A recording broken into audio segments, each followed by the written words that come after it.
The news in detail. Normal life has been severely hit due to rains in Tamil Nadu and Puducherry. Incessant rain since Monday night pounded several parts of Chennai and its suburbs, triggering a deluge completely disrupting normal life as army was deployed last night into suburban areas to undertake rescue on a war footing. 2 columns of the Army's infantry battalion have been pressed into service after the Tamil Nadu government sought military assistance. The Navy is also on standby. The National Disaster Rescue Force has already dispatched 10 teams, of which 4 are already in Chennai. Rail, road and air traffic has been severely affected due to heavy rains and waterlogging. Half-yearly exams in schools, which were to have begun on the 7th of this month, have been postponed. Schools were closed on Tuesday and will remain shut today as well.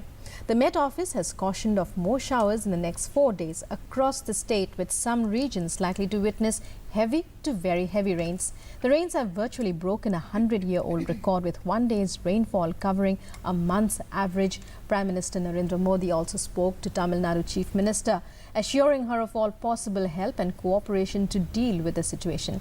Meanwhile, Puducherry Chief Minister has sought immediate interim financial assistance of 100 crore rupees from the centre to take up relief work.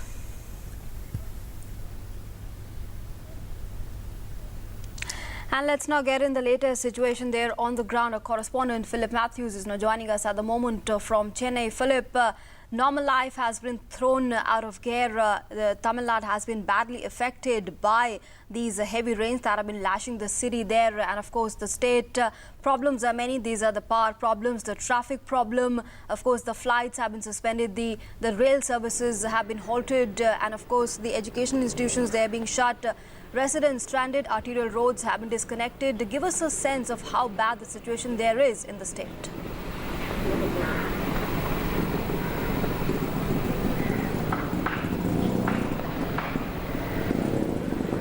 Well, Nancy, I can give you an idea of what's happening. Just take a look at the street behind me. Sure. You can see waterlogging. In fact, there are workers who are trying to clear the street. In fact, as you can see, they're trying to remove some broken poles there in the background. This is the state in which Chennai is today, this morning. The residents of Chennai have woken up to see their roads flooded, rail traffic stopped, no buses on the roads. In fact, hardly anything moving in the city at the moment.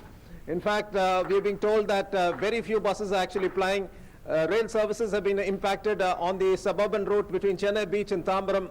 In fact, trains are plying only up to Pallavaram. That's what we hear. And of course, as you mentioned, at the airport, flight services have been suspended. The runway as well as the taxiway have been filled with water. So the airport director told us that until further notice, no more flights will be operated from the airport. So clearly, things are looking really bleak at the moment for Chennai. Surrounding areas, Kadalur also badly affected. We are told that the disaster relief teams have been put on standby. 4 teams are already here in Chennai, national NDRF teams.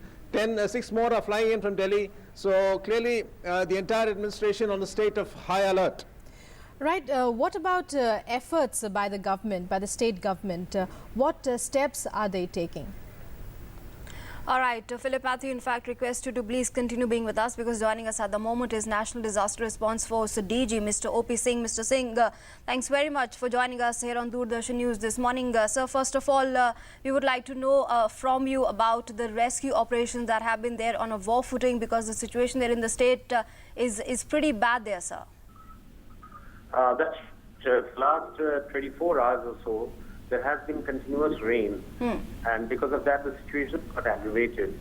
We had already pre-positioned 2 teams in the about 2 days back, but when the situation became tense and the water started increasing its levels, then suddenly we got the information that we need to deploy many more teams. So yesterday we deployed 10 teams of NDRF, and 1 team has reached in the morning, early morning, from Bangalore. And 4 teams are on way. They will be reaching within an hour or so from Andhra Pradesh. So all these teams are flood-related teams. They are carrying all kinds of equipment, including boats, life jackets. They have the divers and swimmers. They are being deployed, and they have already been deployed in certain parts in Chennai city as well as in the suburban areas. And they have been pressed into service to rescue people from those people. They are being evacuated. The people are being evacuated, the trapped people, and they are being brought to the safer locations. Apart from that, we are also planning to airlift 15 teams from 2 different places, one from Patna and the other from Bhubaneswar. Yes. But the bad news is that the runway is still unoperative. I mean, the water logging is there for about 2 feet high water is there on the runway. That is why the operations have been suspended. This will remain suspended for another 2 to 3 hours. And the moment it becomes functional, then these teams will be airlifted and they'll land there at Chennai and they'll start working there for the rescue work. So this is the entire scenario right now. All right, Mr. Singh, thanks very much for joining us at the moment and sharing with us about the rescue operations that have been underway there in the state in the wake of the heavy rains that have been lashing there in the state. Thanks very much, Mr. Singh, for speaking to us here on Doordarshan News. Let's go back once again to our correspondent, Philip Matthew. Philip, we just spoke to the DG NDRF, Mr. O.P. Singh, and he was telling us about the rescue operations that have been underway in the state there because of the heavy rains. But what's worrying and what's adding to the woes is that the Met Office has predicted more rain for the next 4 days, and of course the problems that we have been talking about are immense, and there's also this fear of infections breaking out because of the sanitary conditions prevalent there in the state. Of course, the rescue agencies and the army, they're carrying out rescue work and the evacuation process in a big way.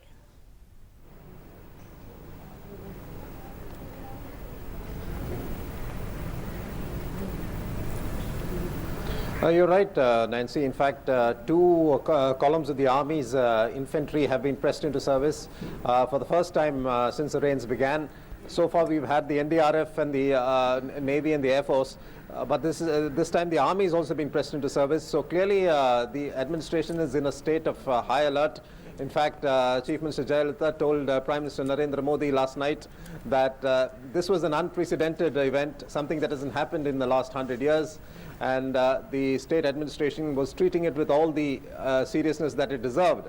In fact, the entire administration had been geared up to ensure that rescue and relief operations are continuing without any let-up. In fact, we have been told by the Corporation Commissioner that boats as well as pumps have been stationed at many locations to pump out water. The problem, of course, is that with the entire city under a sheet of water, where do you pump the water out to? So that is one of the problems. The other is that the city is surrounded by lakes and of course the Adayar River. What has happened is that one of the reservoirs, the Chembrambakam reservoir, about 25,000 cusecs of water has been let out. So that has led to flooding along the river banks. So this has led to around 3,000 people being evacuated and being housed in relief camps. So clearly there's a challenge on multiple fronts as far as the administration goes. They need to ensure that they keep the rising water levels under control. They also need to ensure that the water is drained out as fast as possible along the major roads as well as the in low-lying areas. But all of that is going to take time. At the moment, people slightly better prepared because of the last round of rains. So they were clearly aware that they had to take precautions. So there hasn't been any major fatalities, at least since yesterday. So the power also has been cut off in many areas as a matter of precaution to ensure that there's no electrocution of residents in any locality. So this is one of the most unprecedented events in Chennai's history, and therefore the authorities say that they're doing their best they can, but they're looking forward to assistance from the centre. In the case of Pondicherry, the Chief Minister N. Rangaswamy has of course asked for 100 crore rupees as interim assistance. He says this is the worst floods that the Union Territory has seen in a decade. So he's clearly expecting further help from the centre, and he says that the state administration has geared up to ensure that people are shifted to safer places. Right, Philip, even as schools are being shut and exams are being postponed and flooding, as you've just shown us in those visuals, happening across Chennai and across the state, there are also reports which say that the industrial community is suffering very heavy losses. What updates can you give us on that? How are they coping with the situation?